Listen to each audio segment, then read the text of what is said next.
These are the biggest video interview mistakes that you could make, and if you make any of these mistakes, it could cost you the job no matter how qualified you are. Technology and remote work are more common than ever, so these employers today need to know that you're more than capable of using Zoom, Microsoft Teams, and any other video meeting software. Luckily, today I'm gonna walk you through how to make the perfect first virtual impression. We're gonna cover what to wear, how to prevent technical difficulties, how to avoid interruptions, and of course, very importantly, what to do if something does go wrong. I'm also gonna share a few of my favorite hacks on how to take advantage of being in a virtual environment to help you interview even better. Mistake number one is not having the interview in a nice professional setting. Now, ideally, we're in an office space with a solid internet connection where we know we won't be interrupted.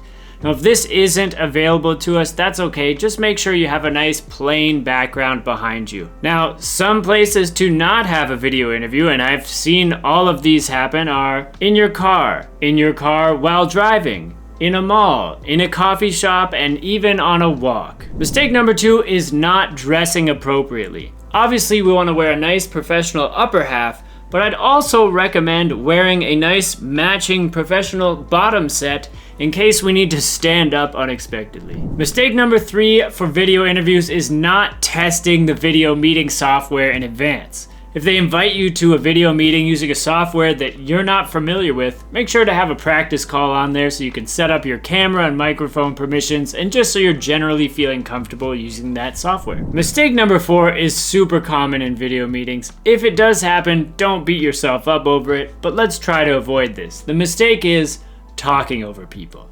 Now, obviously, there are lots of delays in video calls, so we're gonna have these little interruptions, and these can be a little frustrating, of course, so not a huge deal if it happens, but I'd advise you to just be patient and make sure that people are finished talking before you start talking in the interview. Mistake number five is for anyone who doesn't live alone. If you are having this video interview at home and you have a family or roommates, just make sure everyone knows that this interview is happening and that they are not to interrupt you or make any loud noise during your interview.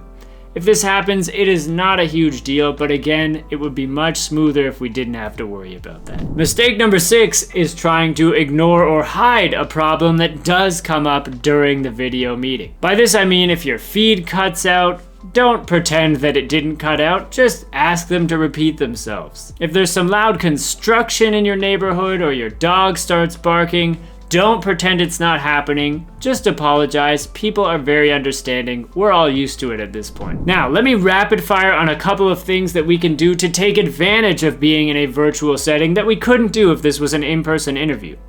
Now, the first one is super simple. I just like to leave a nice little motivational note for myself above my camera that reminds me to smile or tells me I'm gonna be okay. Number two, if you're in a panel interview and one of the interviewers is giving you better non-verbal feedback than the others or just seems nicer, you can just stare at them the whole time. They're not gonna know. And number three, if you have some notes prepared to help you with the interview, you can have those up on your screen as well. The only caveat for this is don't pretend that you're not looking at notes, because they will know and it will be weird. On the other side, if you tell them that you have some notes prepared for a specific answer, that will make you look prepared. So obviously we're not gonna read an answer word for word, that would be inappropriate, but it's totally fine to say, yes, I have some notes on this question, one moment. Okay, here's what I was thinking.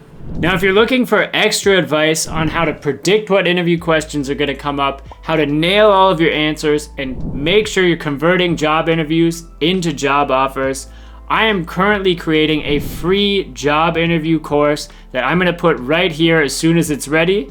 Now, if you're watching this before that's ready, this is one of my other great interview-based videos that I've made here on YouTube, so check it out.